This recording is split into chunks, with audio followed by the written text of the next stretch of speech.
Good afternoon, everyone. So I just thought I'd do a video within regards to something that's just sort of been going over my mind just recently regarding children, schools, bullying, self-protection, and things like if and when you may need to use your karate. And again, this is a very touchy subject because there's obviously a lot of parents that may agree or may even disagree, depending. Now, it's not my job to change your mind. It's also not my job to tell you how to parent. It's also not my job to tell you how you raise your child or how you want them to behave. Within your own surroundings. However, but I do believe that as your maybe your child's karate instructor, as a parent myself, I think we're sort of all on the understanding that self-protection is high on the list. I also do think that our discipline views will probably be the same, knowing full well that we want to have children growing up to be nice, confident, people. Not one parent, I would imagine, would want their child to grow up to be an absolute nightmare, end up on the system of being, going into, being an absolute pain in the rear end in society. We also understand, obviously, again, with that, sometimes it's one of those things that you can end up getting in the wrong crowd. You have all those peer pressures, peer pressures about that could potentially end up steering your child off in the wrong direction. As their karate instructor, as their coach, it's sort of my job to, one, make sure that they they're being disciplined when they need to be disciplined. Two, making sure that they're growing up to be nice, confident people. Three, making sure that they're able to get themselves out of a situation, being aware of their surroundings, making sure that they can get themselves away if they need to get away first and foremost. Second of all, seeing things before things happen, and again, being aware of their surroundings and, getting themselves away from that before it kicks off. And also then finally making sure that they can, one, not be a bully. Two, they must protect themselves if they're being bullied. And what I mean by that is not necessarily, punching someone because there's someone calling them names. I'm not saying that at all. But what I am saying is you can use your mouth verbally, to de-escalate the situation. Whether that's with a child, whether that's with an adult. I would like obviously people to sort of understand that, first and foremost, we would like to be able to talk our way out of a situation, and secondly, if that person enters into that personal space of yours, then that will be the time then to be able to, strike back, if you see what I mean. So this is a very touchy subject,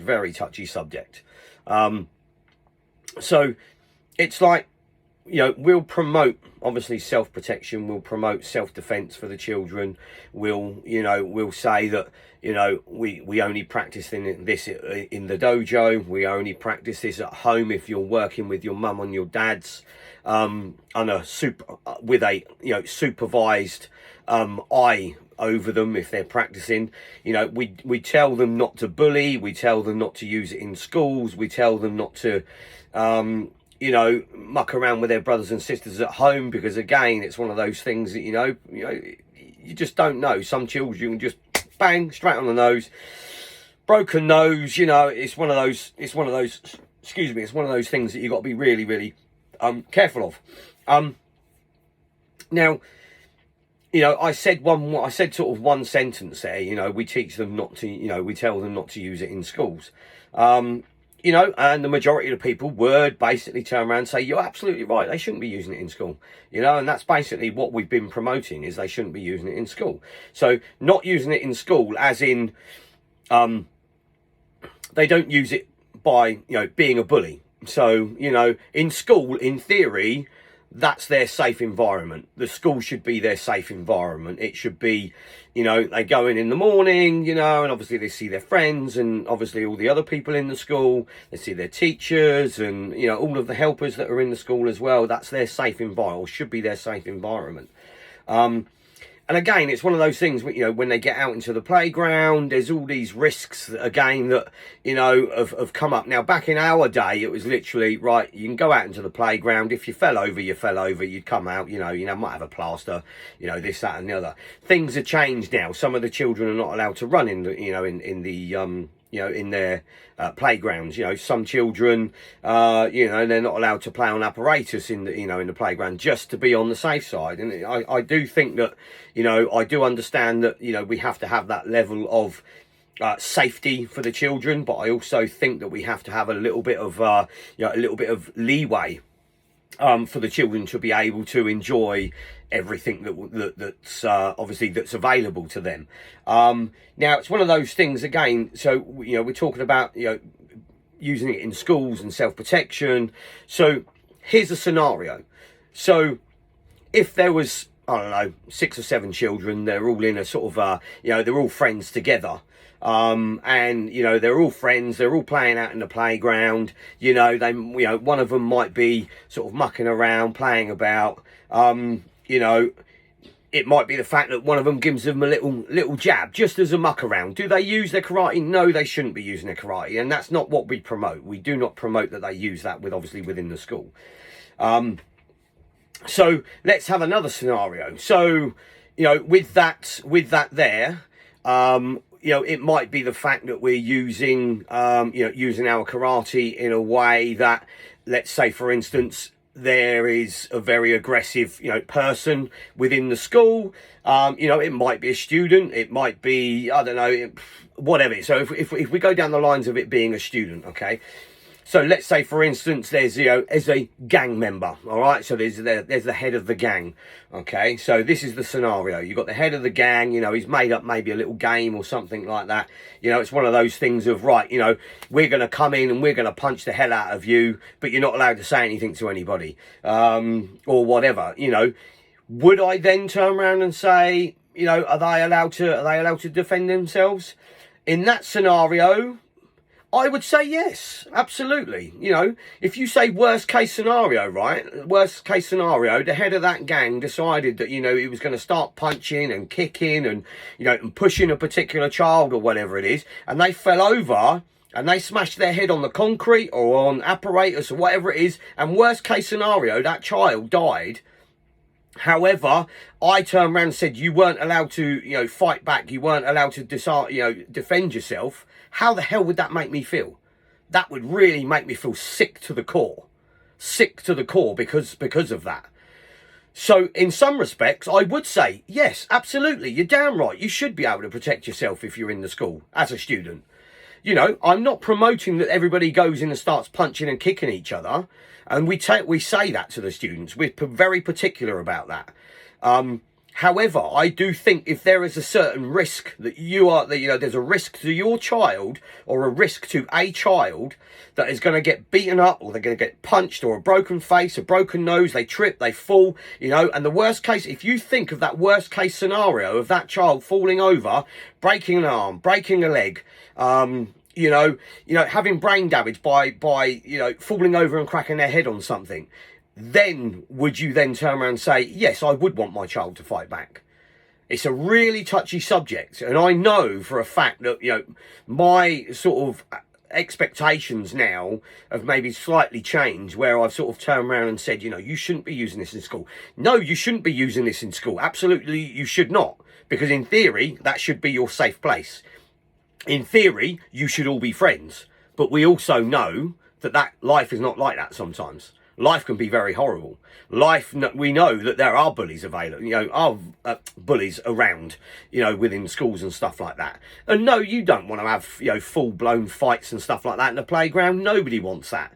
However, you've also got to think now that if someone was to be, And again, we might not be talking 4 and 5 year olds, 6 year olds. Again, you know, that still happens. You might be talking now in your secondary school where some of the children are getting a lot older, you know, and again, you know, there's obviously particular gangs. And again, I'm not stereotyping in any way, but everybody can understand what I'm saying and where I'm coming from with this. You know, it might be one of those things, you know, someone's got, I don't know, let's say someone's got a water bottle and they're going to hit someone over the head, hit someone over the head with it, you know.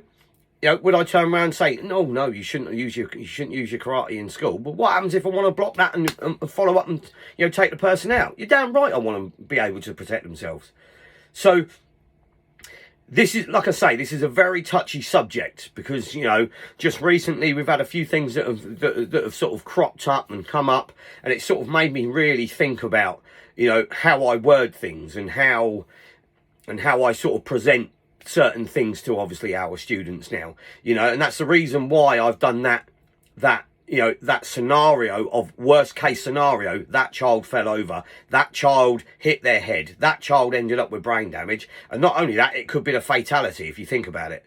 So that's why I'm putting that you know, that scenario out there of the worst case scenario. If you think, actually, I do understand what you're saying about not using it in school, but then I also understand that my son, my daughter should be able to use it in school if they were being physically attacked.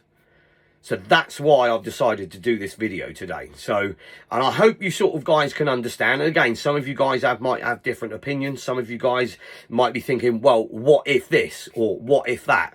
You know, this is just sort of my opinion and how I sort of look at things. And again, it's, you know, we've got so many students now that we're connected with, you know, and again, you know, certain things pop up from time to time. You know, it will be, oh, such and such is being bullied, such and such has this going on in the, you know, in the school. It might be the fact that, you know, they haven't spoke to the teacher yet. You know, let's say they are being bullied.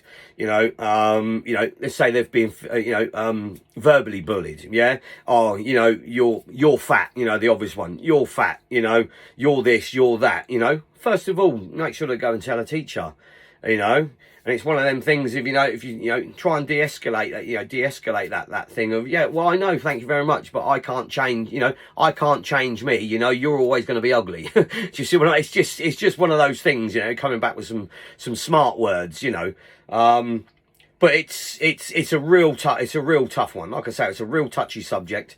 But I thought I would put that in a video today, just for some of you guys to understand, you know, the way I see it and the way I would like to word it now.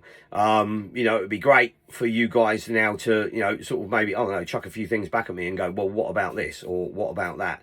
You know, I think it's a very touchy subject. You know, I've been speaking to the family about this for a fair while now.